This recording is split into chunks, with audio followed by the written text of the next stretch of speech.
Bom, esta cena custa, nós vimos que não tanto o sindicato anterior e que atender assunto de salário de trabalhador,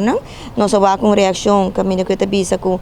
esta raia e proposição de parte de CEPA, um dos KPA, está de lamentar sua reação naturalmente, por motivo que a proposição de CEPA da proposição de trabalhador, é mesmo um trabalhador com um tempo está o seu membro e aportar também na seu sindicato e na final, na 2019,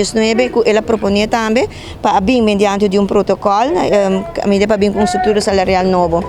E hecho que o trabalhador aqui não segue luta para uma estrutura salarial nova com o seu sindicato, não está dando o direito para bagatelizar ou trata de quebra a luta de trabalhador. E esse é o qual nós estamos lamentando. Me tenho vista hasta com a proposição que o trabalhador, ou seja, a mesa para ter no momento aqui na mesa, está passando, arriba custo de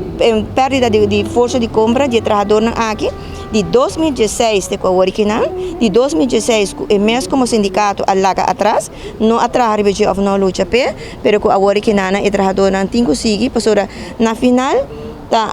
toca na carteira, não tem luta aqui não está para CEPA e não está para nenhum outro gente que está para mesmo trabalhador, com a original com a e quer manente bisa criticar ou bagatelizar. Tá de lástima, professora, normalmente não está há tipo de reação de sindicato, não? De nenhum sindicalista está que está a esperar e a reação de trabalhador não tá manhã bisa tá de queda bisa que está um profissional e está de lamentar e já nós estamos lá na pé, na final o trabalhador está juzga sua ação.